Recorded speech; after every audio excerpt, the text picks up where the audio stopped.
একদিন আপনারাও শুনবেন, আনিসুর রহমান আশরাফি নামে একজন ওয়াজ করত, সে আর পৃথিবীতে নাই। হবে না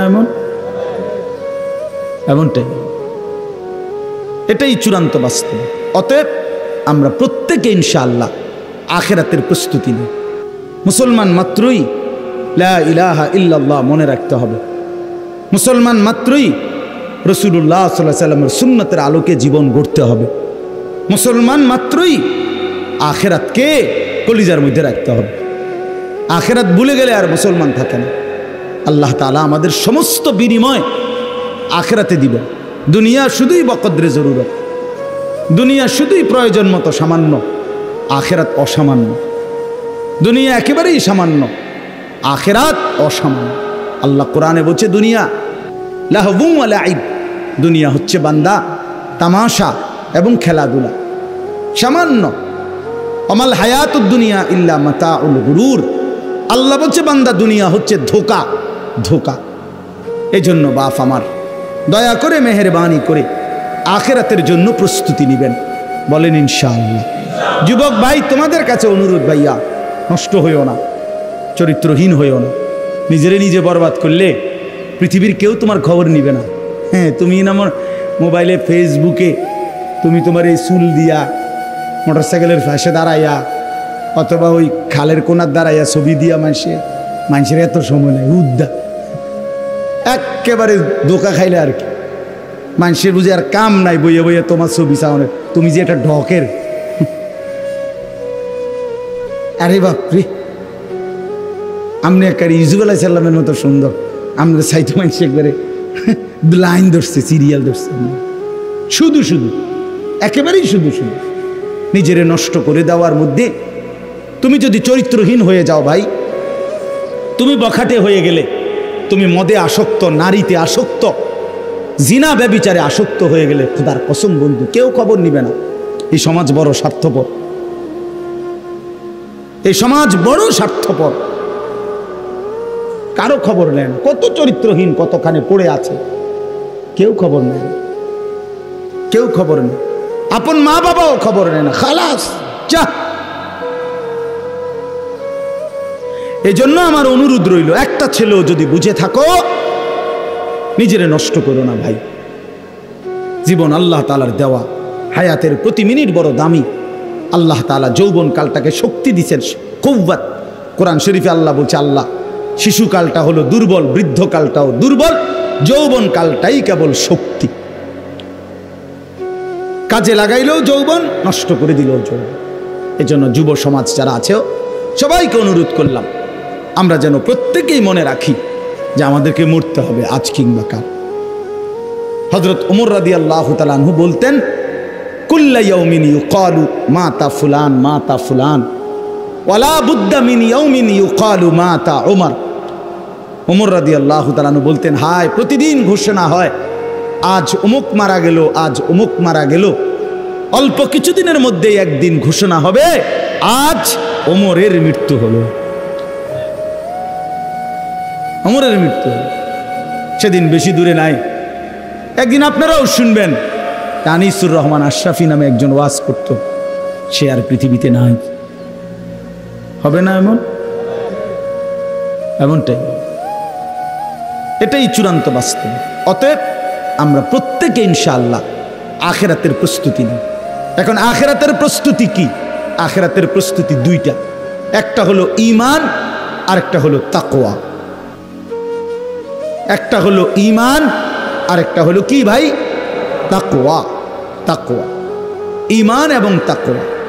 ঈমান এবং তাকওয়া যদি বান্দা আল্লাহ তাআলার সামনে বুঝাইয়া দেয়, আল্লাহ তাআলা অনন্তকালের জান্নাত বুঝাইয়া দেয়।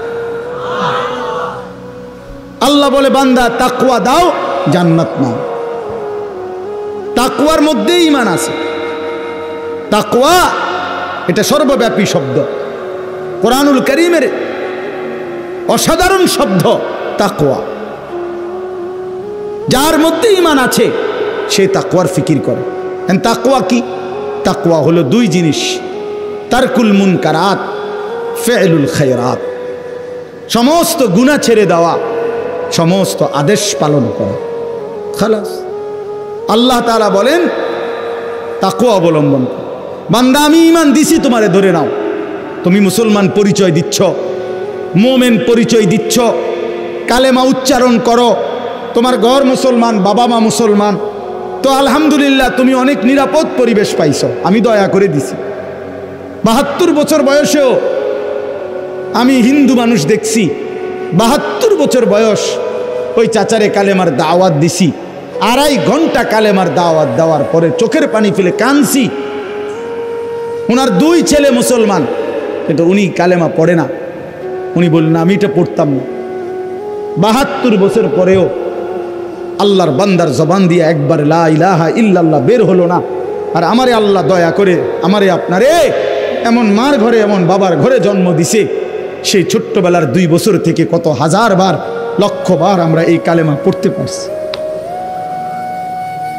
এই নিয়ামতের কি শুকর বলেন, এই নিয়ামতের কি শুকর?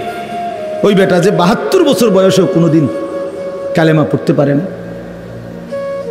এই জন্য ভাই আল্লাহ তাআলা আমাদেরকে ঈমান দিয়েছেন।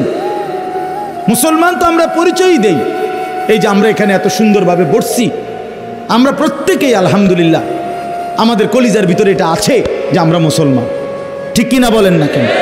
লা ইলাহা ইল্লাল্লাহ বলতে বললে একজনও ইনশাআল্লাহ সংকোচ করবে না, ঠিক কিনা বলেন না? মানে আমরা যদি এখন বলি যে ভাই কালেমাটা বলো, তো একটু বাইবেল হুজুর কমুনি, এমন কেউ বলবে না? না না, এত বড় গাদ্দার কেউ নাই। তাহলে বোঝা গেল সে খুশি, কালেমার পরিচয় পেয়ে লা ইলাহা ইল্লাল্লাহর বন্ধন পাইয়া সে খুশি, সে সংকোচ করে না, লজ্জিত নয়, বিব্রত নয়। তো এটা আল্লাহ তাআলার দয়া। আল্লাহ আমাদেরকে ঈমান দিছেন, কালেমা দিছেন, মুসলমানের পরিচয় দিছেন। এবার আমরা তাকওয়া অবলম্বন করি, অর্থাৎ গুনাহ ছেড়ে দেই, আল্লাহর বন্দেগীতে লেগে থাকি। ইনশাআল্লাহ নিশ্চিত আল্লাহ বলছেন ইন্নাল মুত্তাকিনা ফি যিলালিন ওয়া উয়ুন, নিশ্চয়ই আমার সমস্ত মুত্তাকি বান্দাকে আমি জান্নাতের ছায়া আর জান্নাতের ঝর্ণা ধারা বেষ্টিত নহরে আমি তাদেরকে থাকতে দেব। শর্ত হইল মুত্তাকি হয়ে আইসো। কি হয়ে আইসো? মুত্তাকি, গুনাহমুক্ত জীবন নিয়ে আইসো, আমার সেজদাওয়ালা গোলামিওয়ালা জীবন নিয়ে আইসো। প্রিয় বন্ধু আমার, বাপ আমার, মনে রাখেন দুনিয়া আল্লাহ সবাইকে খাইতে দেয়, দুনিয়া সবাইকে পান করতে দেয়, উপভোগ করতে দেয়। দুনিয়া আল্লাহ তাআলা আম দস্তরখান, দুনিয়া আল্লাহ তাআলার খোলা দস্তরখান, এখানে আল্লাহ তাআলা সবাইকে খাইতে পড়তে দেয়, ডাকলেও না ডাকলেও, মানলেও না মানলেও। আল্লাহ তাআলা রিজিক ফেরাউনকেও দিছে, মুসা নবীকেও দিছে। রিজিক আল্লাহ তাআলা দুনিয়াতে নমরুদকেও দিছে, ইব্রাহিম আলাইহিস সালামকেও দিছে। দিছে কিনা বলেন? তাহলে এখানে সবাইকে দেয়। এখানে জন্তু জানোয়ারকেও আল্লাহ রিজিক দিতেছে, কুকুর বিড়ালকেও আল্লাহ রিজিক দিতেছে। কিন্তু আল্লাহর কসম, মৃত্যু হইলে কবর থেকে নিয়ে হাসরের ময়দানে আখিরাতে আল্লাহ তাআলা কোনো নাফরমান, কোনো পাপী, কোনো বেঈমান, কোনো অবাধ্যকে এক ঢোক পানি পান করতে দিবে না। এখনকার খাইয়া পইরা আরামসে আসো ভাই, মনে করো না এভাবেই চলবে না বন্ধু। আল্লাহ এটা সুযোগ দিছে, কোরআন শরীফে আছে, এখনই শুনাইতেছি। এই জন্য আল্লাহ তাআলা বলেন বান্দা আখিরাতে তাকওয়া নিয়ে আইসো, গুনাহমুক্ত জীবন, গোলামিওয়ালা জীবন, বন্দিগিওয়ালা জীবন। আমরা মুসলমান যদি আমরাই নামাজ না পড়ি, তো নামাজ কার জন্য ভাই? ছেলেরা তোমাদের কাছে আমি হাত জোর করে বলি, আরে মুসলমানের সন্তান তুমি যদি নামাজ না পড়ো, তো দোস্ত আমার, নামাজ পড়বে কে?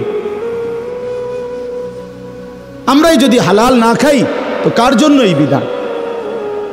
23 বছরের নবী সাল্লাল্লাহু আলাইহি সাল্লামের এই চোখের পানি, এই রক্ত ঝরানো 23 বছরের অবিরাম মেহনত, তাহলে কার জন্য?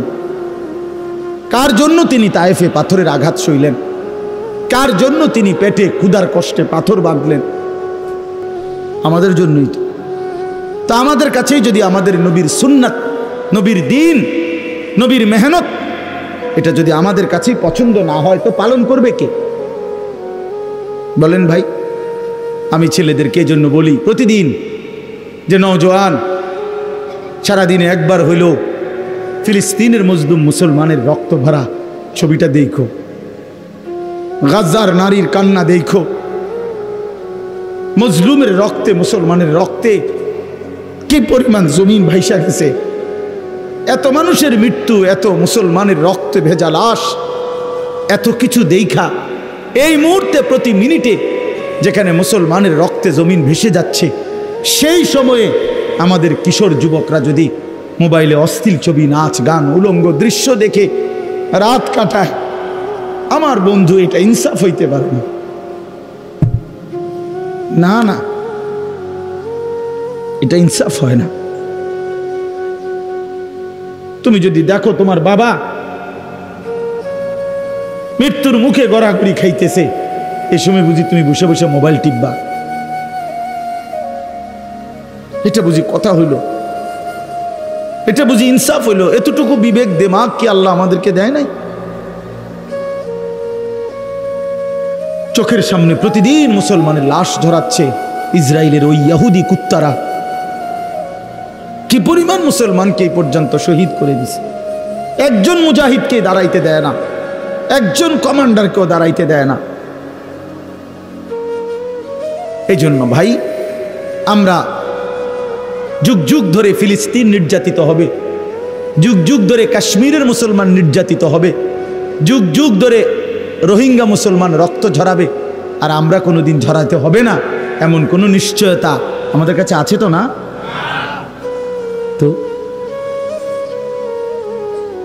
তো দয়া করে নিজেদের প্রত্যেকের কাছে অনুরোধ, আমার বাপ চাচারা আপনাদেরকেও অনুরোধ, আপনারা বাবারা সন্তানের ফিকির করেন, ফার্নিচারের না। ছেলেটার ফিকির করেন, মেয়েটার ফিকির করেন, স্ত্রীর পর্দার ফিকির করেন। এই বেটি কেমনে পর্দানসীন হবে এইটা বলেন। ছেলেটা কেমনে নামাজি হবে, এটা খাট দুর্বল হইলেও চলবে, সোফা না হইলেও চলবে, জীবন কাইটা যাবে। কিন্তু বেনামাজি সন্তানের জীবন কাটবে না। বেপর্দা স্ত্রী কষ্ট পাবে, আপনার চোখের সামনে জাহান্নামের আগুনে জ্বলবে, কষ্ট পাইবেন তখন। আদরের ছেলেটা, আমার ছোট মেয়ে, আমার ছোট ছেলে আছে মনে করেন, সবারই তো কি পরিমাণ আদর করি আমরা। আমার 3 বছরের মেয়ে, কি পরিমাণ আদর করি আমরা। সেই আদরের সন্তান জাহান্নামের আগুনে ধাউ ধাউ করে জ্বলবে। আপনি সোফা দিয়া কি করলেন, খাট দিয়া কি করবেন, ফার্নিচার দিয়া কি করবেন? আল্লাহ আমাদেরকে বুঝ দান করেন। ইন্নাল মুত্তাকিনা ফি যিলালিন ওয়া উয়ুন, আল্লাহ তাআলা বলে নিশ্চয়ই মুত্তাকি যারা হবে, গুনাহ থেকে বাঁচবে, নেক আমলে অভ্যস্ত হবে, সেজদা করবে, গোলামি করবে, আমার হুকুম মানবে, আমি ওয়াদা দিলাম আমি তাদেরকে জান্নাতের ছায়ায় থাকতে দেব। জান্নাতে কোনো রোদ হবে না, তাপ হবে না। ওয়া উয়ুন, এবং জান্নাতের ঝর্ণা ধারায় 24 ঘন্টা তাদের সাথে আমি আল্লাহ তাআলা তাদের পাশে বইয়ে দেব। বুঝছেন না? আরো বুঝলে আরো সুন্দর সুবহানাল্লাহ করবেন। অর্থ হইল জান্নাতে 4টি নহর 24 ঘন্টা থাকবে। দুধের নহর, মধুর নহর, মদের নহর, পানির নহর। দুধের নদী, মধুর নদী, মদের নদী, পানির নদী। কিন্তু এগুলো যে থাকবে, কেমনে থাকবো? একটা হলো মনে করেন এখানে 4টা ড্রামের মধ্যে এই 4টা আছে, দুধ, মধু, মদ, পানি। আর আমগো সবাইরে বলছে যে আপনাদের যার যতবার দরকার, সবাইকে অনুমতি দেওয়া হইলো, শেষ হবে না, ক্ষয় হবে না, নিতে থাকেন, খাইতে থাকেন। তো তারপরেও তো খুশি। কিন্তু সমস্যা হলো এই যে এগুলো আহেনে ও পিছনের যারা, তারা এখান থেকে নিতে হইলে তারা কষ্ট করে আইতে হইবে। তো এখন এই পুরাটাই যদি জান্নাত হয়, আর পানি, দুধ, মধু, মদ যদি এই কোনায় থাকে, তাহলে জান্নাতের মধ্যে এটা একটা কষ্ট যে ওই মিয়া দূরে থাকার কারণে বেটা আইতে হইব। তো ওই মিয়া যদি বলে আল্লাহ আমি তো জান্নাতে, তা আমার এই হাঁটাইলেন কেন? বুঝেন নাই? আমারে হাঁটাইলেন কেন? তা আল্লাহ রব্বুল আলামিন বলে না না বান্দা, এই জন্যই তো বলছি হাঁটতে হবে না। জান্নাতি বান্দা 24 ঘন্টা দাঁড়ানো, বসা, শোয়া, উপরে নিচে, হাঁটতে, চলতে, যখন যেখানে থাকবে 24 ঘন্টা ওই 4টা নহর তার পাশেই বইতে থাকবে। আমগুড়ি এনে, আমনগুড়ি হ্যাঁ, আপনারা আমগো এন থেকে আইয়া নেওয়ান লাগতো না, আমরা আমনগর তাই নেওয়ান লাগতো। সুবহানাল্লাহ। আরেক জায়গায় আছে আলা সুরুরিম মুতাকাবিলিন, জান্নাতি বান্দা পরস্পর মুখোমুখি থাকবে। অর্থাৎ মনে করেন জান্নাত এইটা, কিন্তু সবাইরে জান্নাতে থাকতে পুরাটাই সেন্ট্রাল এসি, কিন্তু এবার তো ফিসে, আমরা সামনে। এইটাও তো একটা কষ্টের বিষয় যে জান্নাতে আইসি ঠিক আছে, কিন্তু ফিসে তো বইতে হয়েছে, সামনে তো বইতে আনলাম না। বুঝেন নাই কথাটা? তো আল্লাহ তাআলা বলছে না বান্দা, কোটি কোটি যত হাজার লক্ষ কোটি জান্নাতি হোক, দাঁড়াইয়া থাকুক, বসে থাকুক, শুয়ে থাকুক, সর্বাবস্থায় জান্নাতি মুতাকাবিলিন, পরস্পর মুখোমুখি থাকবে। কেউ কারো পিছনে পড়বে না, কখনোই সিস্টেমে নাই। যদি আপনি বলেন কেমনে, তো আমরা একসাথে থাকলেই তো তখন বলবো এই যে এমনে। আপনি আমারে বুঝাই কইবেন, আমি আপনারে বুঝাই কমু, চলে নিয়ত করি জান্নাতি হই। আগে জান্নাতে গেলেই তো দেখবো যে কেমনে খাড় করাইলো, ঠিক কিনা বলেন না কেন? আল্লাহ তৌফিক দান করেন। ওয়া ফাওয়াকিহা মিম্মা ইয়াশতাহুন, আল্লাহ তাআলা বলেন এবং আমি আল্লাহ তাআলা বান্দার চাহিদা মতো জান্নাতে যাবতীয় ফল ফলাদি বক্ষণ করাবো। কুলু ওয়াশরাবু হানিআম বিমা কুনতুম তা'মালুন, আল্লাহ বলবেন বান্দা আরামসে প্রশান্ত চিত্তে তোমার সারা জিন্দিগির সমস্ত আমলের বিনিময়ে আজকে জান্নাতের যা কিছু নাজ ও নেয়ামত খাও, পান করো। বিমা কুনতুম তা'মালুন, তুমি যে আমল করেছো সেই বিনিময়ে, ওই যে কষ্ট করে সেজদা দিছো, রোজা রাখছো, হজ করেছো, হারাম থেকে বাঁচছো, আমি আল্লাহ প্রত্যেকটার বিনিময় আজ তোমার জান্নাতি দিয়ে দেব। ইয়ারিফুনাহা, কোরআন শরীফে আছে, আল্লাহর ফেরেশতারা বুঝায় দিবে ভাই সাহেব, এই যে আজকে 4 নভেম্বর 2024 সালে রোজ সোমবার দিন এশার নামাজের আগে আপনি যে একবার সুবহানাল্লাহ পড়ছিলেন, এটা সেই সুবহানাল্লাহর পুরস্কার। এইভাবে লেখা দিন, এইভাবে বুঝাই দিন। আপনার প্রতিটা রুকু, প্রতিটা সেজদা, প্রতিটা বন্দিগি, প্রতিটা হুকুম পালনের কোনটার পুরস্কার কি আসছে, এটা আল্লাহর ফেরেশতারা জান্নাতে বুঝায় দেন।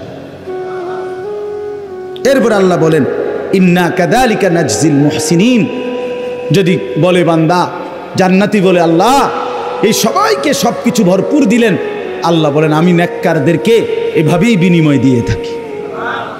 এবার আসেন তার ব্যতিক্রম কথা, এর উল্টোটা আল্লাহ বলতেছেন ওয়াইলুন ইয়াউমাইযিল লিল মুকাদ্দিবিন, তোমরা যারা মিথ্যাবাদী, তোমরা যারা নাফরমান, তোমরা যারা পাপী, তোমরাও মনে রেখো সেদিন হাসরের ময়দানে তোমাদের জন্য দুর্ভোগ, লাঞ্ছনা, আযাব, জাহান্নাম। তো যদি বলি আল্লাহ যেহেতু তারে নাফরমানরে জাহান্নামেই দিবেন, তো এখন দুনিয়া খাওয়াইতেছেন কেন? তো আল্লাহ তাআলা বলেন এই কথাটাই আমি বলছি ভাই, আমার এই কথাটা মনোযোগ দিয়ে শুনেন। আল্লাহ বলতেছেন কুলু ওয়া তামাত্তাউ কালিলান ইন্নাকুম মুজরিমুন।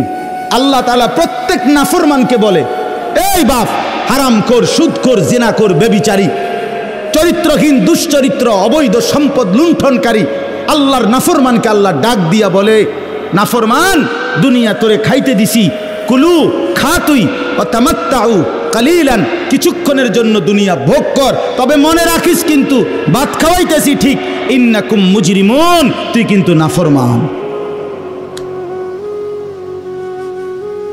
তুই কিন্তু পাপী, আমি কিন্তু ছাড়বো না, অন ভাত খা। যেন আল্লাহ বলতেছে নাস্তা খাইতেছ নাফরমান, খাও নাস্তা, মনে রাখিস কিন্তু ফজরের নামাজ পড়স নাই, খা নাস্তা খা, ঠিক আছে।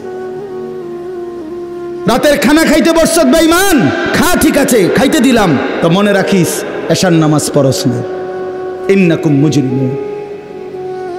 ওই কয়দিন আগের আশেক ভাই, এই কয়দিন আগে আমি একজনের থেকে 100 টাকার একটা খরচ করছি, বেটার লোকের দাম কইছে 100 টাকা, আমি বলছি 80 টাকা দেন, তো হে রাজি হয়েছে, তো আমি 100 টাকার নোট দিছি, এবার দিয়ে সারছি, হেতে 20 টাকা দেয় না, 20 টাকা দেয় না আমারে। তা আমি বলছি এই কথাটা তারে যে ভাই ঠিক আছে তুই 20 টাকা নেও, তবে মনে রাখো এই 20 টাকা কিন্তু জুলুম করে নিছ, বুঝছিনি আমার কথাটা? আল্লাহ বলতেছে বান্দা খাইতেছে রাখছো, খাও, আরে নাফরমান খাইতে দিলাম দুনিয়া, কিন্তু মনে রাখিস ইন্নাকুম মুজরিমুন, তুমি কিন্তু পাপী, তুমি কিন্তু নাফরমান, এটা কিন্তু হারামের টাকা, সুদের টাকা, আমি জানি, আমি টাঙ্গাইয়া ফিডুম, এজন্য দয়া করে দুনিয়া খাইতে দিলেই খুব খুশি হওয়ার কিছু নাই। দুনিয়া আল্লাহ তাআলা সবাইকেই দেয়। ওয়াইলুন ইয়াউমাইদিল লিল মুকাদ্দিবিন, আবার বলতেছে আল্লাহ, তোমরা যারা মিথ্যাবাদী, পাপী, নাফরমান, সেদিন কিয়ামতে তোমাদের জন্য দুর্ভোগ, লাঞ্ছনা, আযাব। ওয়া ইযা কিলা লাহুমুর কাউ লা ইয়ারকাউন, আল্লাহ তাআলা বলেন তোমরা কেমন নাফরমান, এই জাহান্নামী কেমন জাহান্নামী, যে যতবার আমি আল্লাহর পক্ষ থেকে তাকে রুকু, সেজদা, নামাজ পড়তে বলা হয়, লা ইয়ারকাউন, সে রুকু করে না, সেজদা করে না, নামাজ পড়ে না। আল্লাহ বলে বেনামাজি মনে রাখিস, খাইতে দিলাম দুনিয়া, তবে তোর জন্য লাঞ্ছনা আছে, দুর্ভোগ আছে, তোমার লাগে কিন্তু হিসাব আছে, মনে রাখো, ফিডা কিন্তু ঠিক করা আছে। এখন খাও। এখন ফাঁসির আসামিকেও খাইতে দেয়, কিন্তু একটু পরে ফাঁসিতে ঝুলে,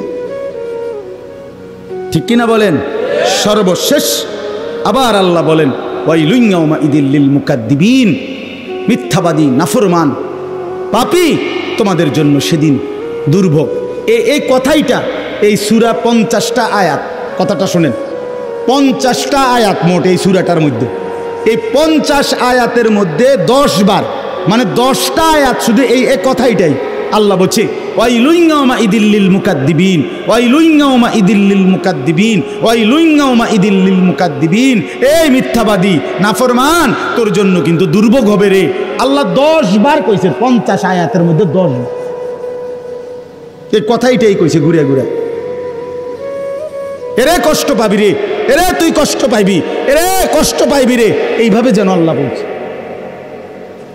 তুই কষ্ট পাইবি বান্দা, তুই মার খাবি, তুই দুঃখ পাবি, লাঞ্ছনা সইতে হবে বান্দা। সর্বশেষ কথা হলো ফাবিআইয়ি হাদিসিন বা'দাহু ইউমিনুন, আল্লাহ তাআলা বলেন, এই কথাটা বড় সাংঘাতিক কথা। আল্লাহ তাআলা বলেন ফাবিআইয়ি হাদিসিন বা'দাহু ইউমিনুন। আমার ভাই এই শেষ আয়াতটা শুনেন। আল্লাহ বলছে বান্দা জানো, আমি 30 পারা কোরআন, আমার সর্বশ্রেষ্ঠ কালাম, আমার সর্বশ্রেষ্ঠ কথা আমি তোমার উপরে নাজিল করেছি। আমার সর্বশ্রেষ্ঠ রসুল তোমার জন্য আমি দিয়েছি। তো আল্লাহ বলতেছেন বান্দা, সর্বশ্রেষ্ঠ কথা কোরআন দিলাম, সর্বশ্রেষ্ঠ রসুল দিলাম, এরপরে আর কি দিলে, আর কেমনে বললে, আর কোন কিতাব নাজিল করিলে তুমি আমি আল্লাহর উপরে ঈমান আনতে? আমার কলিজায় সবচেয়ে বেশি নাড়া খায় কোরআনের যে কয়েকটা আয়াত, এর মধ্যে এটা একটা। আমি কাঁপ দিয়ে উঠি, যাহায় মালিক, কেমনে বলছেন এই কথাটি? আল্লাহ যেন বলছে বান্দা 23টা বছরে আমি এই কোরআন নাজিল করলাম, আর কেমনে বললে বান্দা তুই আমার উপরে বিশ্বাস কর? এর চাইতে দামি আর কি বলতাম আমি? নবী যেন বলছে উম্মত 23 বছরে আমি আর কত কাঁদলে আমার কথা তুমি শুনতে, আমি আর কত রক্ত ঝরাইলে, আমি আর কতটা ক্ষুধার কষ্ট সহ্য করলে তুমি আমারে মানতা? বলেন, এই কথা আল্লাহ বলছে। এই জন্য ভাই দয়া করে ওই আবার প্রথম কথা মনে রাখেন, আমাদের রব আল্লাহ, আমাদের নবী মুহাম্মদুর রাসূলুল্লাহ, আমাদের কিতাব কোরআন, আমাদের ধর্ম ইসলাম, এই 4টি সর্বশ্রেষ্ঠ নিয়ামত থাকার পরেও আমরা যদি নষ্ট হয়ে যাই, আমরা যদি চরিত্রহীন হয়ে যাই, আমরা যদি আল্লাহর নাফরমান হয়ে যাই, জাহান্নামী হয়ে যাই, এর চাইতে বড় আফসোস আর কিছু হইতে পারে। আল্লাহ আমাদেরকে মাফ করে দেন, আল্লাহ আমাদের যুবকদেরকে হেফাজত করেন, আল্লাহ আমাদের বাবা চাচা আপনাদের সকলকে আল্লাহ তাআলা আমাকে সহ আখিরাতের ফিকিরে ইবাদত আমল হালাল হারাম মেনে চলার তৌফিক দান করেন। আজকের এই মাহফিলখানা আল্লাহ তাআলা কবুল করে নেন। চেহারার দিকে তাকায়া,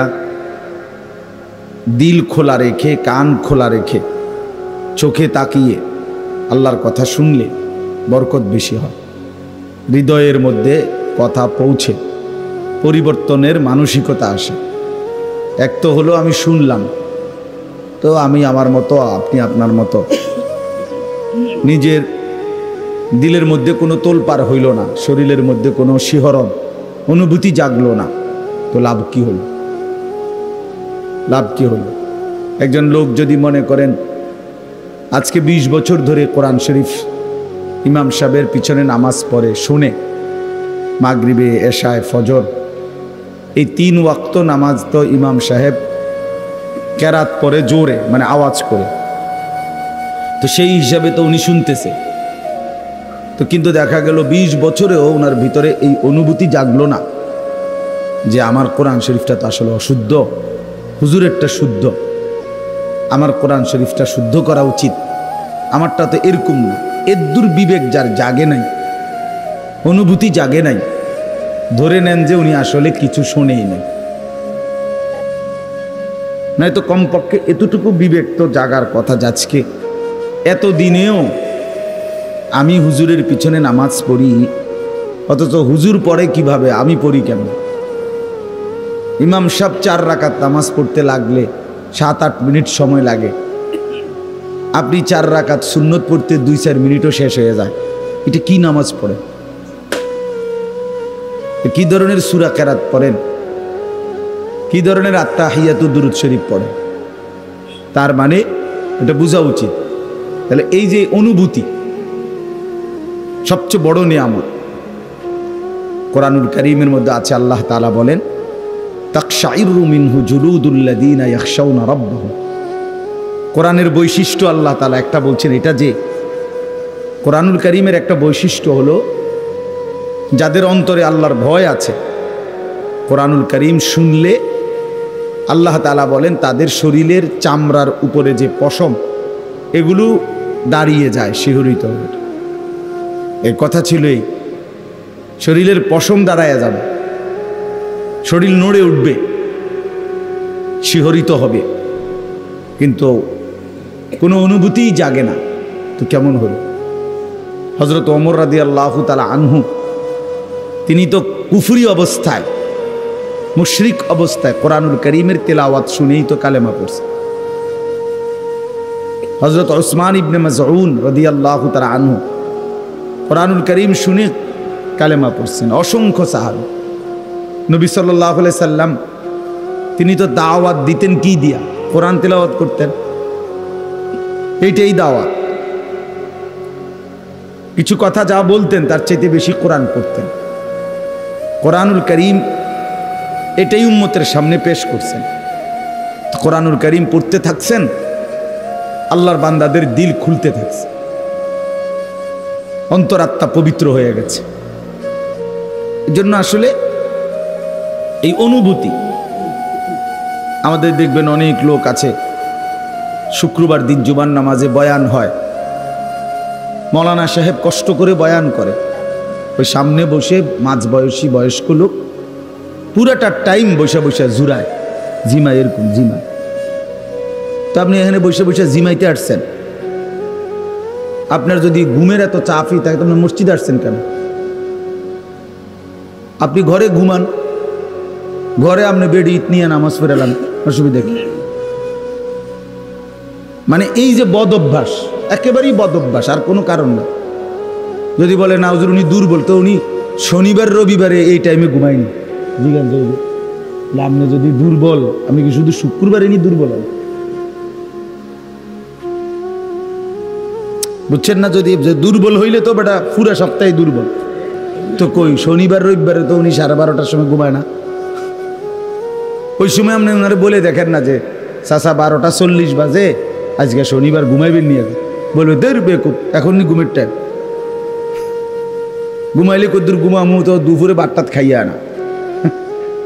তাহলে অন্য দিনের রুটিন এইটা, শুক্রবারে বসে বসে জুড়া। এইটা কারণ হলো বদ অভ্যাস। মূল কারণ হলো আল্লাহর কোরআনের প্রতি আজমতের অভাব, আখিরাতের ফিকিরের অভাব। আমার খুলনার হজরত, বাংলাদেশের একজন অন্যতম বুজুর্গ,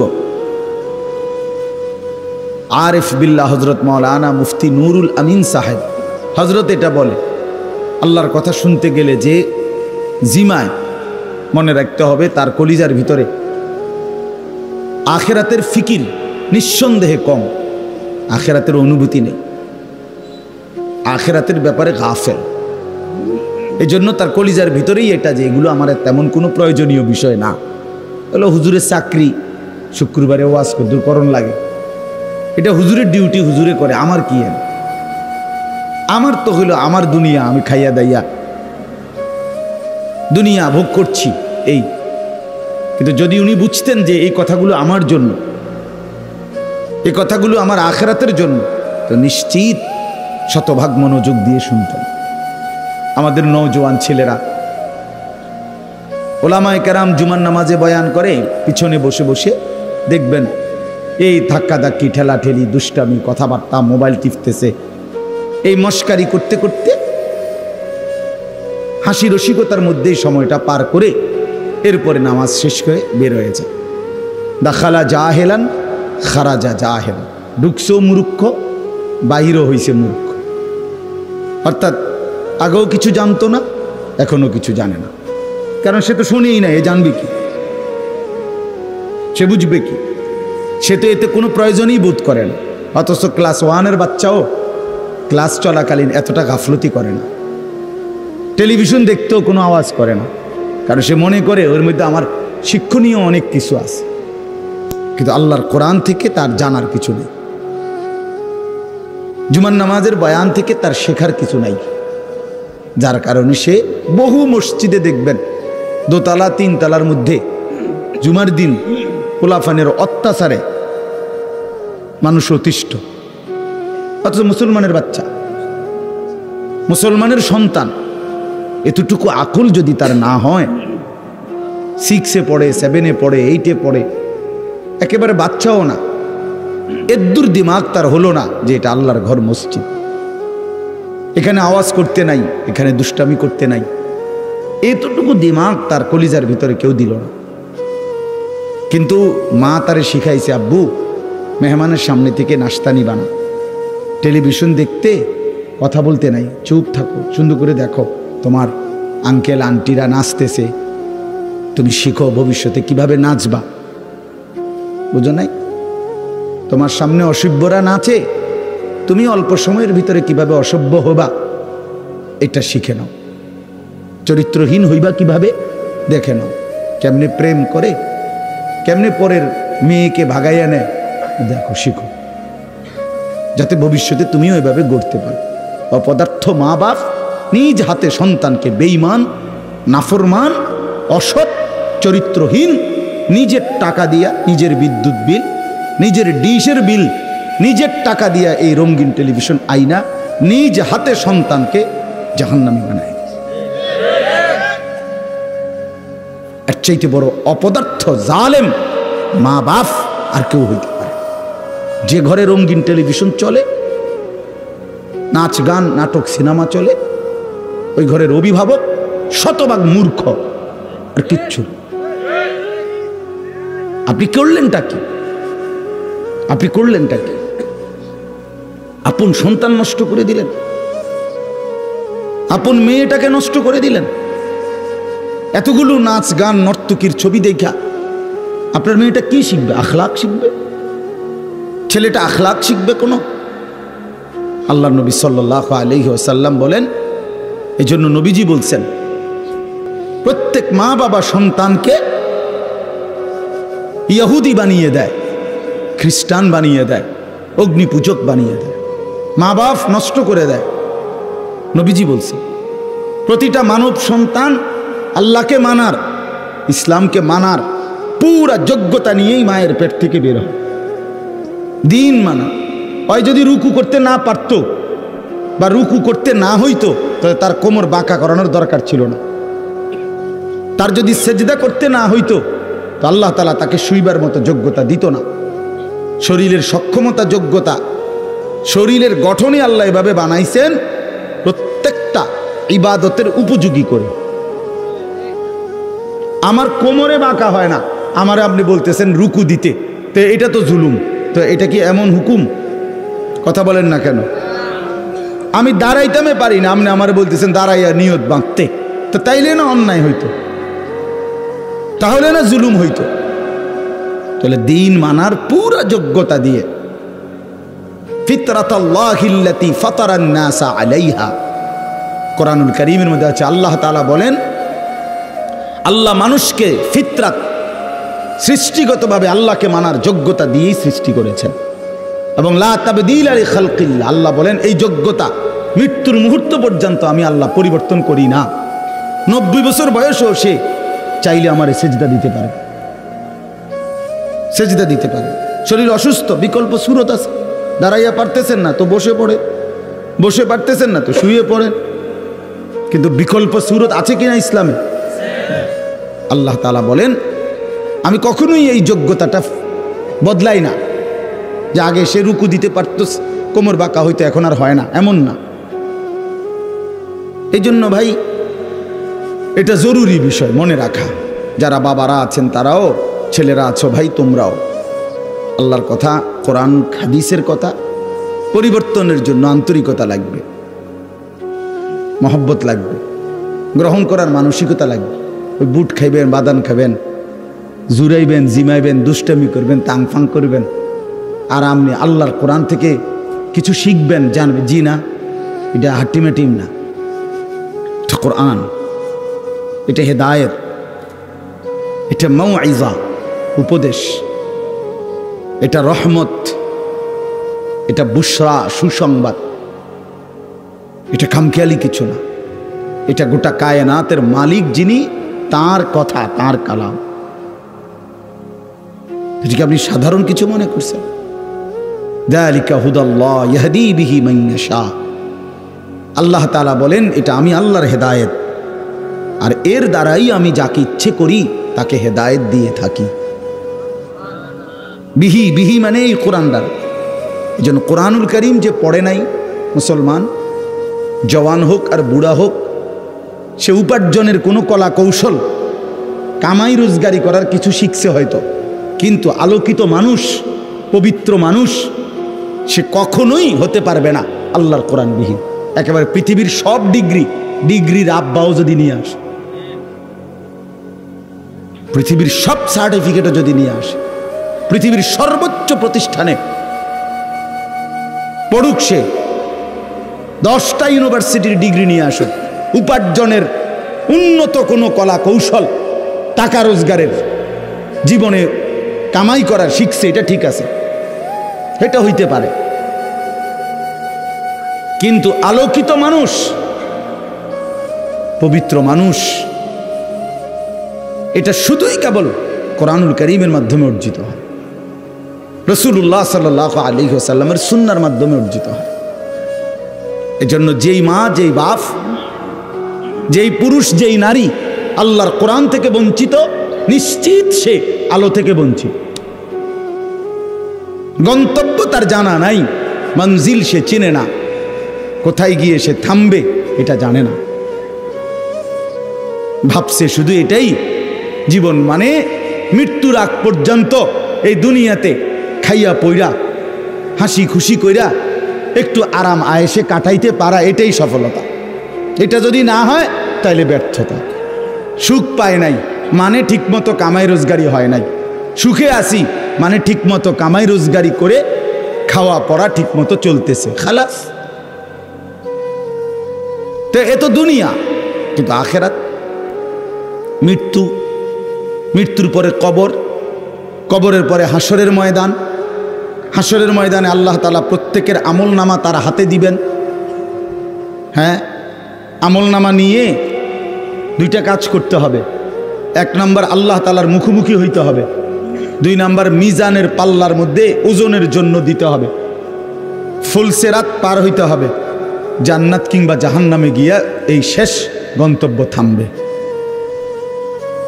থামবে কোথায়? জান্নাতে কিংবা জাহান্নাম। এরপরেও শেষ হবে না, জান্নাতে গেলেও চিরস্থায়ী, জাহান্নামে গেলেও চিরস্থায়ী।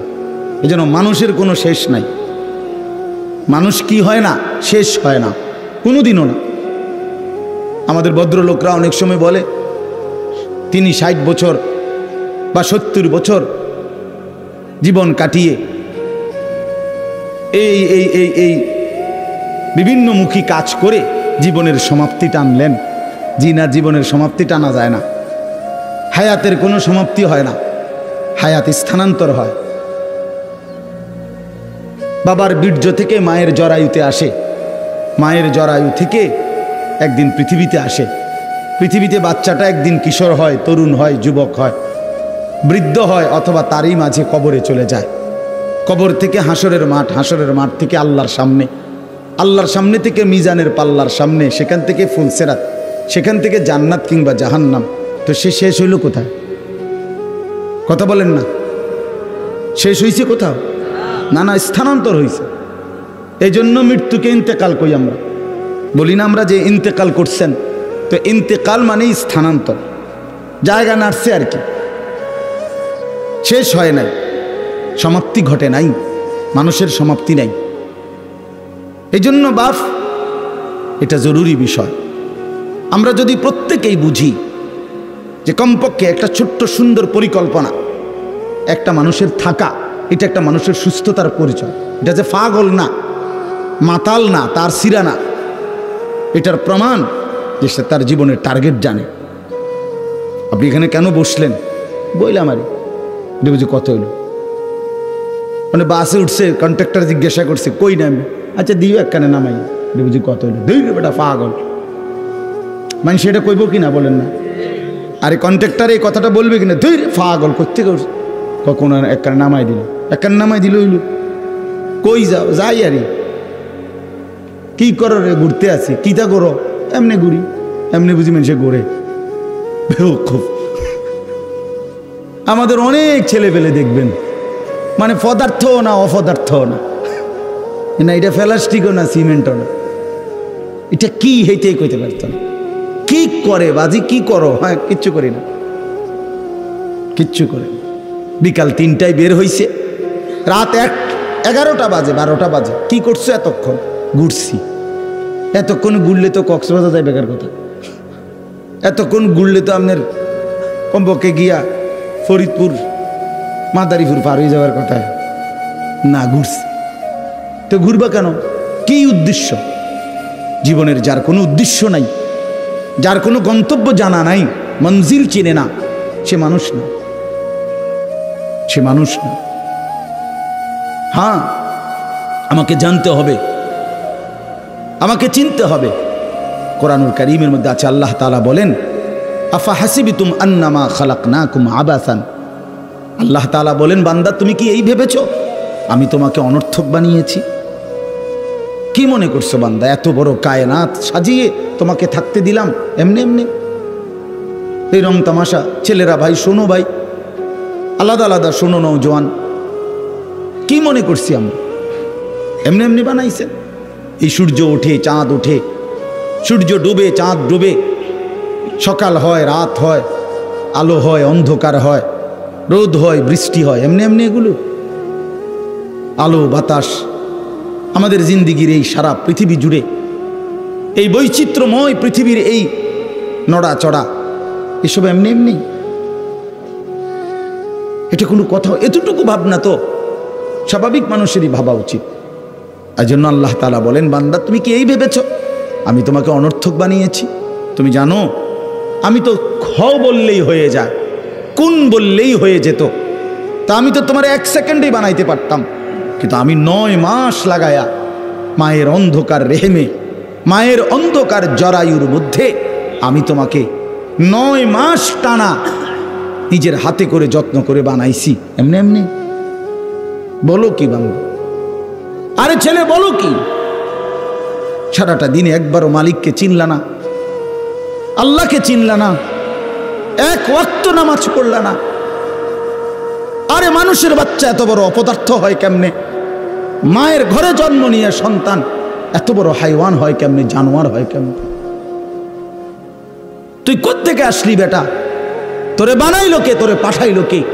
তোর মতো হাইওয়ান একটা সেজদা দেয় না যে তুমি জানোয়ার এই পৃথিবীতে হাঁটো কেন? এত পাগল বুঝি মানুষ হয়, এত তার সিরা বুঝি মানুষ হয়?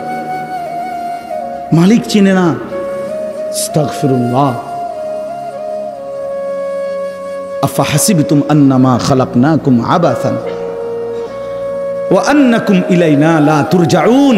আল্লাহ তাআলা বলেন, এত মানুষের মৃত্যু দেখেও তুমি কি বুঝো না যে তোমাকে ফিরতে হবে? তুমি কি ভেবেছো বান্দা আমি আল্লাহর কাছে আসতে হবে না? না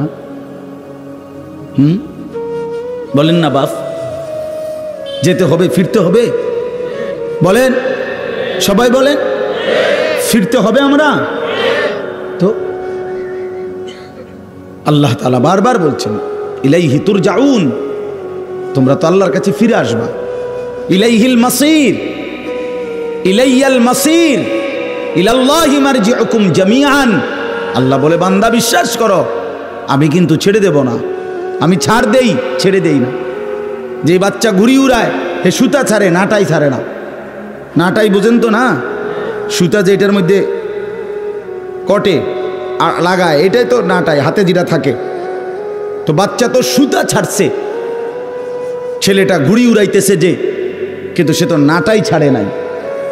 রব্বুল আলামিন বলেন আমি তো হায়াত দিছি, কিন্তু হায়াতের নাটাই তো ছাড়ি নাই।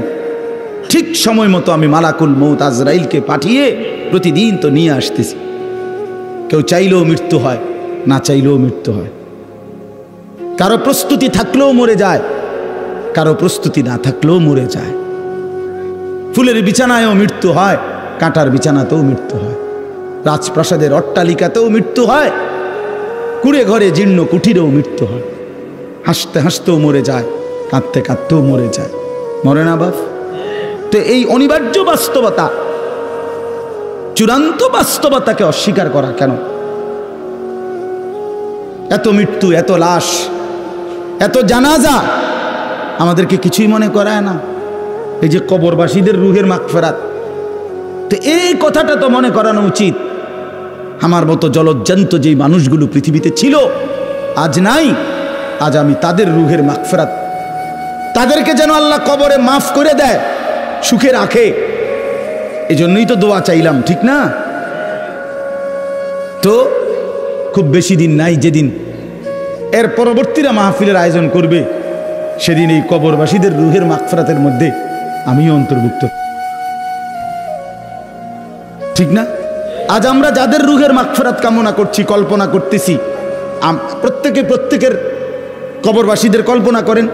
আমার আব্বা কবরে, আমার দাদা দাদি, নানা নানি, মামারা, চাচাদের মধ্যে আছে, আমার কত স্বজন কবরে চলে গেছে।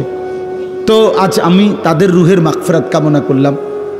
আগামী 30 বছর পরে, আগামী 20 বছর পরে, আগামী 50 বছরের ব্যবধানে আমাদেরও তো রুহের মাগফিরাত কামনা করা হবে। এই জন্য ভাই আমার, বন্ধু আমার, ভাবা উচিত এক মুসলমান হিসাবে কমপক্ষে আমরা যদি কবর ভুলে যাই, আখেরাত ভুলে যাই, তো মনে রাখবে কে? আমি খুব দেরি করব না, আমি খুব সুন্দর কোনো ওয়াজ জানিও না, আমি এক ধরনের ফেরিওয়ালা, এক কথাই বারবার বলি। এই জন্য ভাই এটা ভাবা উচিত, আমরা প্রত্যেকেই ভাবা উচিত। কমপক্ষে আমরা মুসলমান, আল্লাহ তাআলা আমাদেরকে 4টা, আপনারা কল্পনা করে দেখেন, ছেলেরা ভাই তোমরাও ভাইবা দেখো, আমাদের রব আল্লাহ, আমাদের নবী মুহাম্মদুর রাসূলুল্লাহ সাল্লাল্লাহু আলাইহি ওয়াসাল্লাম, আমাদের কিতাব কোরআন, আমাদের ধর্ম ইসলাম, এই 4টাই সর্বশ্রেষ্ঠ। আল্লাহ সর্বশ্রেষ্ঠ, নবী মুহাম্মদ সাল্লাল্লাহু আলাইহি ওয়াসাল্লাম সর্বশ্রেষ্ঠ, কোরআনুল কারীম সর্বশ্রেষ্ঠ, ইসলাম সর্বশ্রেষ্ঠ, ঠিক না? 4টি সর্বশ্রেষ্ঠ নিয়ামত যার কাছে আছে, সে নষ্ট হবে কেন? আমরা কি কারণে নষ্ট হয়ে গেলাম? আমাদের সন্তান কেন চরিত্রহীন হয়ে গেল? আমাদের কিসের অভাব ছিল?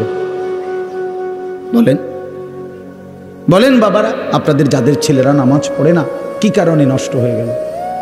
আপনাদের যাদের মেয়েরা বেপর্দার জিন্দিগি, অসভ্যতার জিন্দিগি, আপনাদের যাদের স্ত্রী বেপর্দা, আপনারা যারা সুদের টাকায় জীবনটা শেষ করে দিলেন, হারাম রোজগার করে করে, ওজনে কম দিয়া মানুষকে ঠকাইয়া প্রতারণা করে, চুরি ডাকাতি, জিনা, ব্যভিচার, মদ, জুয়া, নেশা, অসভ্যতা, নোংরামি, নাচ গান, কেন? কি বুঝেন নাই?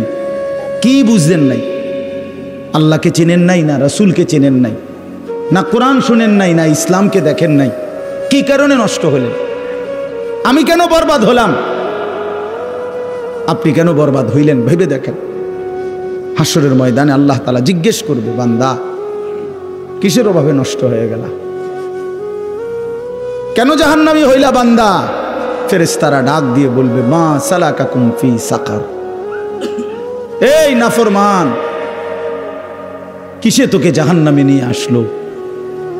ক্বালু লাম নাকু মিনাল মুসাল্লিন।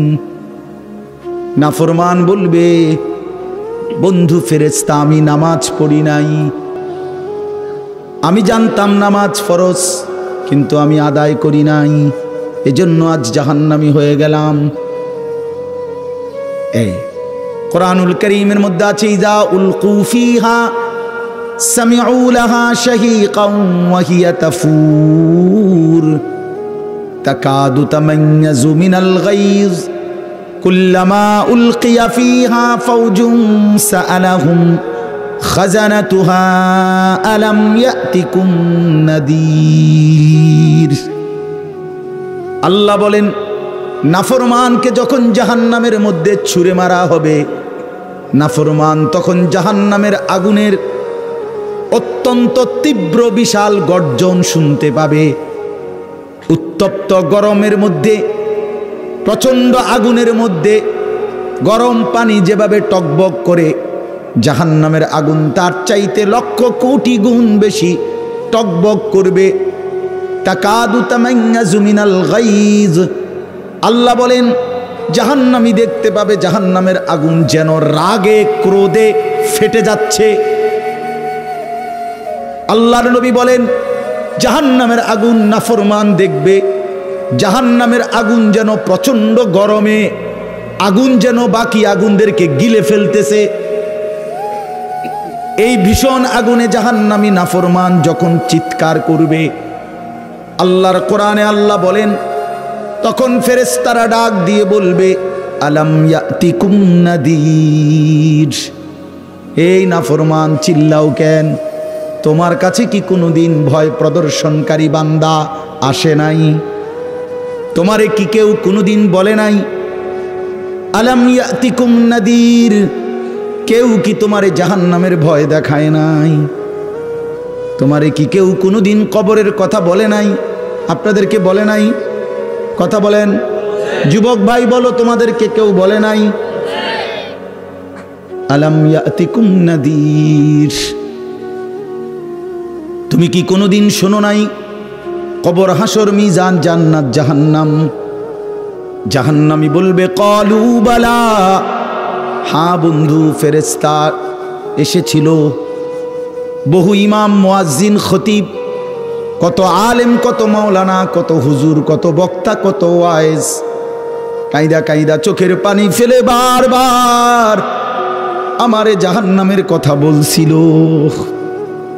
ফাকাদ্দাবনা, আমি মিথ্যা মনে করেছি।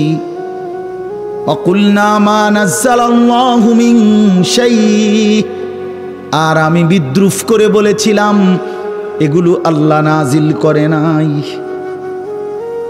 ইন আনতুম ইল্লা ফি যালালিন কাবীর। জাহান্নামী বলবে, ফেরেশতা, আমি বিদ্রুপ করে বলেছিলাম তোমরা মোল্লা মুন্সি, তোমরাই ভুলের মধ্যে আছো, তোমরাই বেওকুফ, এগুলো আল্লাহ বলে নাই।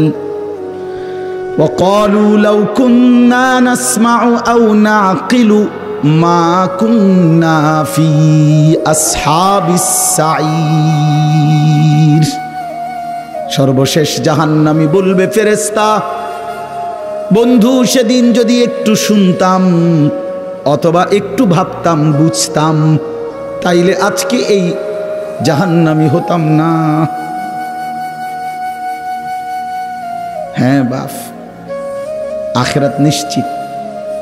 আপনারা যেরকম পড়ালেখা করছেন নওজোয়ান, আমিও পড়ালেখা করছি, আমি সিরা চাবাইছি না, আমি জেনারেল লাইনেও পুরা পড়ালেখা করছি। কুমিল্লা ভিক্টোরিয়া কলেজ থেকে মাস্টার্স পাস করছি, সায়েন্স বিজ্ঞান বিভাগ থেকে এসএসসি পাস করছি। হ্যাঁ বন্ধু, তুমি মনে রাখো, রং তামাশার এই জিন্দিগি জিন্দিগি না। নারীর পিছনে শেষ করে দেওয়া জীবন কোনো জীবন না।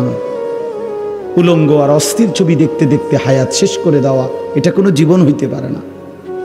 অসৎ কিছু বন্ধু, শয়তান কিছু বন্ধু, দুষ্ট কিছু অসভ্য, বেনামাজি, বেহায়া, এমন কিছু বন্ধুর খপ্পরে পড়ে নিজেকে নষ্ট করে দেওয়া, এটা কশ্চিন কালেও সুস্থ স্বাভাবিক বিবেকবান কোনো যুবকের কাজ হইতে পারে না। এক ওয়াক্ত নামাজ পড়ো না, চরিত্রহীন ছেলেদের সাথে থাকো, যার সাথে থাকো সে সারাদিন নারী, ছবি, উলঙ্গ দৃশ্য, মোবাইলে অসভ্যতা অথবা মুখের মধ্যে অশ্লীল কথাবার্তা বলে, ওই রকম হাইওয়ানের সাথে কোনো সুস্থ স্বাভাবিক মানুষ চলতে পারে না। বরং মাতাল ছাড়া, পাগল ছাড়া, তার সিরা ছাড়া আর কেউ হাঁটতে পারে না বেটা। ওই খারাইয়া মতে যে এটা তো মানুষের বাচ্চা না বেটা, হয়তো জানোয়ার বেটা ওইটা বেটা। একটা সেজদা দেয় না যেটা, এটা মানুষের বাচ্চা না বেটা। তুই তার লগে চলবি কেন বেটা? তুই মুসলমানের বাচ্চা, তুমি, তোর মা মুসলমান, তোর বাপ মুসলমান, তোর 14 গোষ্ঠী মুসলমান, তুই ছেলে নষ্ট হলি কেন? কি রে বেটা, এটা কি জীবন? সারাদিন চুলেটারে সারাদিন পিছের দিকে ফিরে, পাগল, মাথা খারাপ। সারাদিনের কাম একটা, চুল কতগুলো রাখছে বড় ইচ্ছা করে, এটারে কদুর ফর এ ঘুরায়, চুলেটারে ঘুরে। তুমি বোঝো না পাগল যে তোমার এই কামটা ধরাই দিছে যেইতে, এটা কি কাম ধরাই দিল? এটা একটা কাম হইল? আমি যদি এখন এখানে বৈশা ওয়াজ করতে বসে, এই যে টিস্যু বক্স, এটা একবার উড়াইলাম, আবার থুইলাম, আবার উড়াইলাম, আবার থুইলাম, 5 মিনিট পরে শ্রোতা কি বলবে? এই পাগল এনে কি টানছে, এটা এরম করে বলবে না যে আর এটা কি হুজুর, এটা দি টিস্যু উড়ালো এরম করে, শুধু সদবদরে না। তো তুমি এরম করো কা চুলিটারে লইয়া? তুমি চুলিটার তো পিছনের দিকে যায় না, বারবার সামনের দিকে আইয়ালায়, তো এইটারে কাইটা লাও। এটা যেহেতু অসুবিধা হইতেছে, তো সুপার গ্লু লাগাও এটাতে, এটা রশি দিয়ে বান্ধাও। মানে রুচি, এতটুকু বিবেক থাকা উচিত আমি কি করছি। কি ভাই বলেন না, আমার কথা বলেন। এত আকল যদি না থাকে, আল্লাহ তাআলা মানুষ বানাইলেন কেন? আমাদেরকে মানুষ বানাইলেন কেন? হাইওয়ান বানাইলেন না কেন? জন্তু জানোয়ার বানাইলেন না কেন?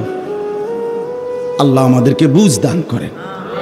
আমার সন্তানেরা, আমার ভাইরা, আমার বন্ধুরা, ফিকির চাই আখিরাত। মুসলমান মানেই হলো আখিরাত। আমাদের জীবন 3 জিনিস আমাদের মধ্যে সর্বদাই থাকা চাই। এক হলো তাওহীদ, 24 ঘন্টা আমার মধ্যে এটা মনে থাকতে হবে, লা ইলাহা ইল্লাল্লাহ। জীবনের হাসি কান্না, আনন্দ বেদনা, সুখ দুঃখ, পাওয়া না পাওয়া, সুস্থতা অসুস্থতা, ভালো থাকা অসুস্থ, পেরেশানিতে থাকা, আমার চাহিদা মতো পূরণ হওয়া বা না হওয়া, হার হালাতে সর্বাবস্থায় আমার শুধুই একজন, তিনি আল্লাহ। হাসলেও আল্লাহ, কাঁদলেও নাকি? কোরআন শরীফে আছে, আল্লাহ বলেন আমি হাসাই, আমি কাঁদাই। ওয়া আন্নাহু হুয়া আদহাকা ওয়া আবকা, এই যে কোরআনের আয়াত, তিনি হাসান, তিনি কাঁদান।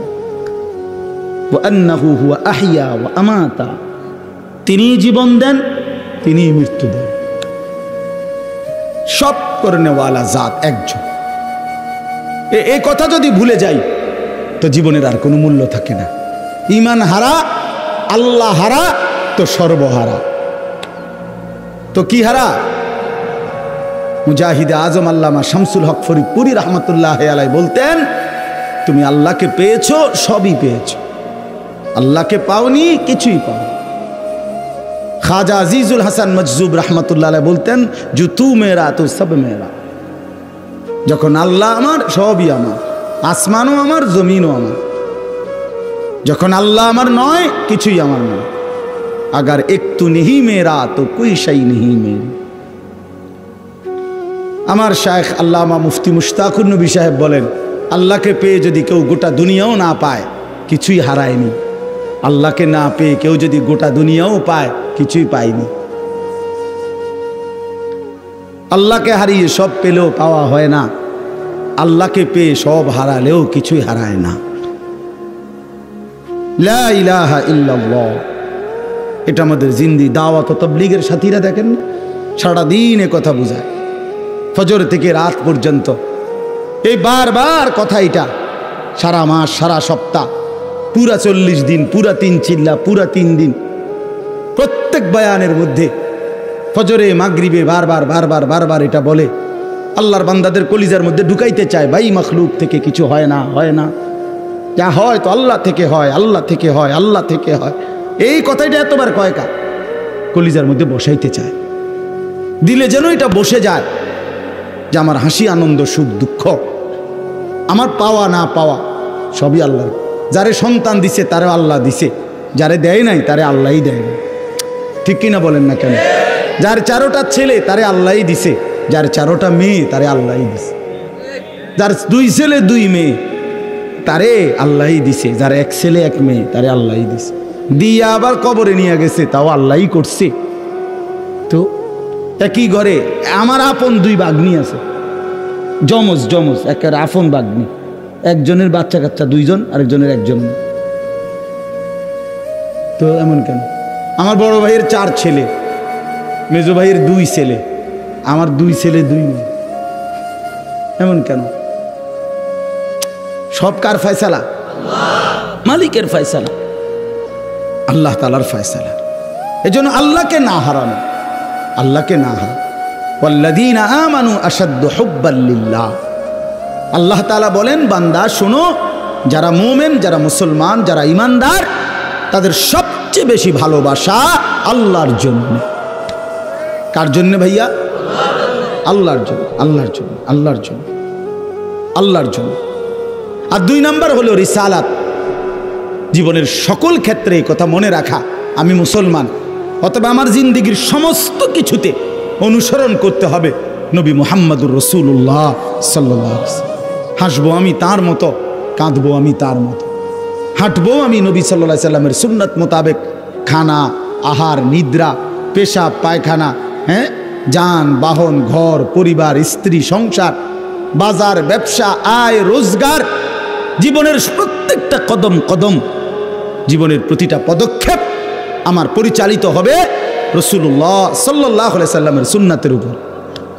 নকশে কদম নবী কে হে, जन्नत के रास्ते अल्लाह से मिलाते हैं सुन्नत के रास्ते। कुतुब आलम आरिफ बिल्ला हजरत मौलाना शाह हकीम मोहम्मद अख्तर रहमतुल्लाह अलैह, कराची हजरत रहमतुल्लाह अलैह सारा पृथ्वी জাগানো এই শের। হযরত বলছেন যে নবী সাল্লাল্লাহু আলাইহি ওয়াসাল্লামের কদমের নকশা অনুপাতে জীবন যদি কেউ চালায়, তো এই পথে নবীজির কদম যেভাবে চলছে এই নকশায় যদি কেউ সামনে চলে, তো সামনে গেলেই তে জান্নাতের রাস্তা মিলে যাবে। আল্লাহ সে মিলাতে হে, আল্লাহর সাথে কেউ যদি মিলতে চায় তো রাস্তা একটাই, সুন্নত কে রাস্তে, রাসূলুল্লাহ সাল্লাল্লাহু আলাইহি সাল্লামের সুন্নাতের রাস্তা, নবী সাল্লাল্লাহু আলাইহি সাল্লামের তরিকা। বাথরুমে তো আমরা ঢুকি, সেটা বাম পাও দিয়ে ঢুকলে সুন্নাত হয়ে গেল। টয়লেট থেকে তো আমরা বাইর হবই, সেটা একটু খেয়াল করে ডান পাও দিয়া বের হইলে সুন্নাত হয়ে গেল। খানা তো শুরু করি তো ডান হাতে খানা শুরু করিলে নির্দিষ্ট দোয়া রাসূলুল্লাহ সাল্লাল্লাহু আলাইহি সাল্লাম যেটা পড়েছেন পড়লে তো সুন্নাত হয়ে গেল। ঘুম তো আমরা কোনো না কোনো একদিকে কাত হইয়া ঘুমাই, তো সেটা ডান দিকে কাত হয়ে একটু খেয়াল করে ঘুমাইলে রাসূলুল্লাহ সাল্লাল্লাহু আলাইহি সাল্লামের সুন্নাত হয়ে গেল। সুন্নাত খোদার কসম কঠিন কিছু না, আলাদা কিছু না। আমাদের জীবন চলার যে স্বাভাবিকতা, তার ব্যতিক্রম কিছু নবীজির সুন্নত নয়। মনে করেন যদি সুন্নত এমন হইতো যে ঘুমানোর সুন্নত হইল রাত্রিবেলা ঘুমানোর আগে প্রথমত আধা ঘন্টা 30 মিনিট 2 ঠ্যাং আলগি দিয়ে উপরের দিকে ধরে রাখা, বুঝছেন রাশেদ ভাই? তাইলে না কি হইতো যে আস্তাগফিরুল্লাহ, হুজুর এটা একটা কথা কইলেন, সারাটা দিন মেহনত করে আইসি অল্প দূর হইতাম, কারণ বুঝি ঠ্যাং আলগি দিয়ে থইতাম। দরকার নেই আমনের এমন সুন্নত লই আমনে তাই। আচ্ছা ভাই এমন কিছু তো আপনি তো কোনো না কোনো দিকে কাত হবেনি, তো সেটা ডান দিকে কাত হবে। অর্থাৎ কোন সুন্নত নিজের জীবনের স্বাভাবিকতার সাথে ব্যতিক্রম কিছু না, ব্যতিক্রম কিছু না। আপনি তো দাঁত পরিষ্কার করেন, তো সেটা মেসওয়াক দিয়ে করতে বলছে। আর মেসওয়াক ব্যবহার করলে ব্রাশ করা হারাম, কথা বলেন না কেন? না না, আপনারা ডাক্তারে 2 বার ব্রাশ করতে কইছে, করেন। রাসূলুল্লাহ সাল্লাল্লাহু আলাইহি সাল্লাম তো প্রত্যেকবার অজুর সাথে মিসওয়াক করতে বলছে, তো সেটাও করে, সেটাও করে। ওইটা খুব বুঝে ধরল, ব্রাশ কোনোদিন ভুল হয় না, টুথপেস্ট কোনোদিন ভুল হয় না, মিসওয়াকের কথা কোনোদিন মনে পড়ে না। এত বড় বেইনসাফি করলেন কেন? ডাইনিং টেবিল সবাই চিনলেন, দস্তরখান চিনলেন না কেন? কথা বলেন না কেন? এটা চিনলেন না কেন? কেন চিনলেন না? মূল কারণ, ওই ভাই কথা বলো না, ভাই এই বাবারা কথা বলো না ওইখানে, আরে বাবা অল্প একটু সময় সবর করো, কথা বলো না বাপ, আমি এক্ষুনি ছেড়ে দিচ্ছি, এরপরে কথা বলার সুযোগ দেওয়া হবে না। আর সামনে আগানোর দরকার, এরা বইতো না তো, বসলো তো জায়গা আছে, ওরা সিদ্ধান্তই নিচে দাঁড়াইয়া শুনবে, চাপার দরকার নাই, এমনি জায়গা আছে, ওরা এমনি দাঁড়ায় রয়েছে। এমনি তো অনেক জায়গা এখন আছে, এমনি বসলে সবাই বসতে পারেন। জি চলেন শুনেন, এই জন্য বললাম আমার কথা হলো এই দ্বিতীয় কথা। এক নাম্বার হলো আমার জীবনের সকল হালাতে, আমার সকল প্রয়োজনে একজন, তিনি কে? আর আমার জিন্দিগির মানুষ মাত্রই, মনে রাখেন, মানুষ মাত্রই অনুসরণ প্রিয়, অনুকরণ প্রিয়। মানুষ কারো না কারোর অনুসরণ করেই। এই যে বাচ্চারা দেখেন এরকম সুন্দর রুমাল, আবার একটা কিছু মাথায় মাথায় দিছে, এটা কোনো না কোনো কারো কাছ থেকে ওনারা মাদ্রাসার ওস্তাদরা দেখছে, সুন্দর লাগছে, তো এখন বাচ্চাদেরকে এভাবে সাজায় দিছে, ঠিক কিনা বলেন? এটা অনুকরণ, এটা অনুকরণ করছে কোনো একটাতে। আমরা প্রত্যেকেই অনুকরণ প্রিয়, অনুকরণ প্রিয়। হ্যাঁ, এই যে অনুসরণ, অনুকরণ, এটা মানুষের একটা স্বভাবজাত অভ্যাস। মানুষ তার সৃষ্টিগতভাবেই কাউকে না কাউকে অনুসরণ করেই। তো সেটা যদি আমি সর্বশ্রেষ্ঠ সবচেয়ে সুন্দর প্রিয় নবী সাল্লাল্লাহু আলাইহি সাল্লামকে অনুসরণ করি, তাইলেই তো উত্তম। আমি যেহেতু সুন্দরের পছন্দই করি, তো সবচেয়ে সুন্দর তো তিনি। আমি যদি সবচেয়ে সুন্দর স্টাইলটা পছন্দ করি, তো সেটা তো রাসূলুল্লাহ সাল্লাল্লাহু আলাইহি সাল্লাম। আজকে 1450 বছরের ভিতরে আমাদের প্রিয় নবী সাল্লাল্লাহু আলাইহি সাল্লামের সুন্নাতের ব্যতিক্রম, আল্লাহর কসম গোটা পৃথিবীতে কোনো ডিজাইন, কোনো মডেল, কোনো নিয়ম, কোনো সৌন্দর্য নবীজির সুন্নাতের চাইতে উত্তম অথবা সমান সমান, এ কথা যুক্তিগতভাবে বিজ্ঞানসম্মতভাবে কোথাও প্রমাণিত হয় নাই। যা সুন্নত তাই সর্বশ্রেষ্ঠ সুন্নত। রাসূলুল্লাহ সাল্লাল্লাহু আলাইহি সাল্লাম বসে প্রস্রাব করা সুন্নত বলছেন, করছেন, এরপরে খারাইয়া মতনের যত স্টাইল আবিষ্কার হয়েছে কোনোটাই সুন্দর না। এবার এটা হাই কমোড বানাক আর কমোড মাথার উপরে দাও, কথা বুঝছেন না আপনি রে? এটা অসুন্দর। আপনি সাইয়া দেখেন, যদি বিবেক থাকে তার সিরা না হয় তো সাইয়া দেখেন। এত বড় বেটা, 45 বছর বয়স, স্যুট পরা, কোট পরা, কি সুন্দর জুতা পরা, এত বড় বেটা খারাইয়া মতে, এটা দেখতে তো রীতিমতো একটা আশ্চর্য লাগে। এটা চিড়িয়াখানার জন্তুর মতো মনে হয়, এটা দেখতেই তো অবাক করা মনে হয় যে এটা কি চিড়িয়াখানা। এই জন্য যা সুন্নত, যা রাসূলুল্লাহ সাল্লাল্লাহু আলাইহি ওয়াসাল্লামের তরিকা, তাই সুন্দর। বলেন আলহামদুলিল্লাহ। আর 3 নাম্বার বিষয় হলো আখিরাত। আমাদের জীবনের সমস্ত, আমরা যারা এখানে আলহামদুলিল্লাহ বসছি ভাই, জওয়ান কিংবা বৃদ্ধ, ছোট বড়, আমাদের জীবনের সকল কিছু বাধা আখিরাত। আখিরাত যদি আখিরাত আমাদের ফিকিরে না থাকতো, তো আমরা সবাই মিলে চরিত্রহীনতা, অসভ্যতা, দুনিয়া নিয়ে কামরা কামড়ি আরো করতে পারতাম। কিন্তু কেন বিরত রইলাম? আখিরাতের কারণে, ঠিক কিনা বলেন না কেন? মিথ্যা, চুরি, ডাকাতি, জিনা, ব্যভিচার, মদ, জুয়া, অশ্লীলতা, বেহায়াপনা, অসভ্যতা, নাচ, গান, নোংরামি, এই সব কিছু থেকে কেন বিরত রইলাম? ওই যে আখিরাতে যাইতে হবে। যে হারাম রোজগার কেন করলাম না? সুদের টাকা, ঘুষের টাকা, কিস্তির টাকা। আমি তো প্রায় বলি, আপনারা ইনসাফের সাথে বলেন, আপনারাই বলেন যে আপনার একজন অটো ড্রাইভার যদি মাসে 30,000 টাকা ইনকাম করতে পারে, তো বুঝি একজন আলেম এই বেচারা বোঝে না টাকা কেমনি ইনকাম করতে হয়। কথা বলেন না? এইটা বুঝবে না নাকি?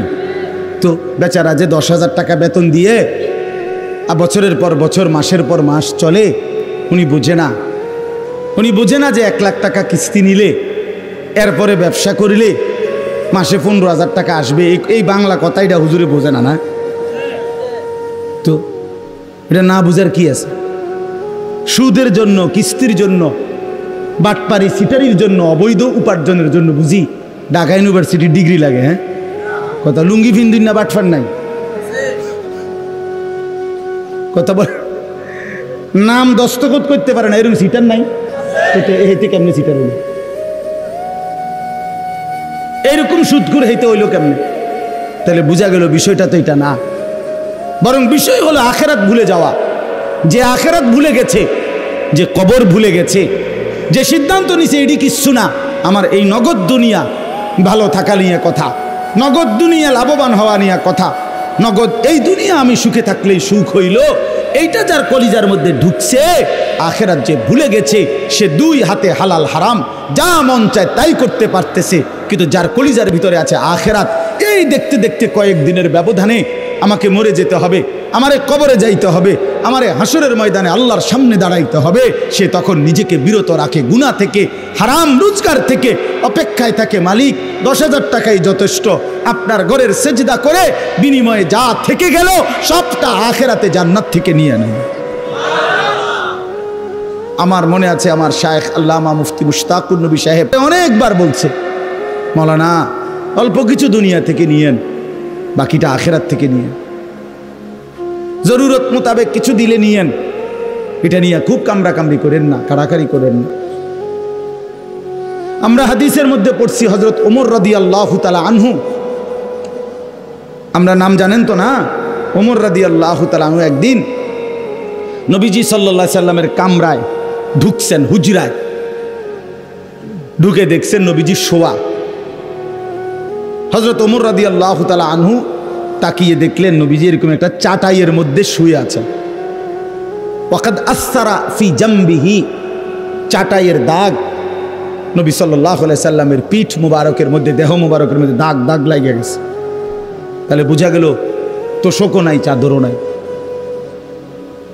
হযরত ওমর রাদিয়াল্লাহু তাআলা আনহু দেখলেন মাথার মধ্যে শুধু একটা খেজুরের ছাল দিয়ে বানানো একটা ছোট্ট বালিশ, মাথার উপরে একটা চামড়া শুকানো ঝুলানো আছে, যেটা দিয়ে হয়তো নামাজ পড়বে ঘরে, আর পায়ের কাছে কতগুলো ছাতু, যেগুলা পানি দিয়ে গুল্লা খাইতো আগে আগে বয়স্ক চাচা বাবারা দেখছেন না, যে মানে গমের চাইতেও দুর্বল, হ্যাঁ ছাতু বলতো আর কি, এগুলা পাউডারের মতো, এগুলারে পানি দিয়ে গুল্লা কি খাইতো আগের দিনের মানুষ।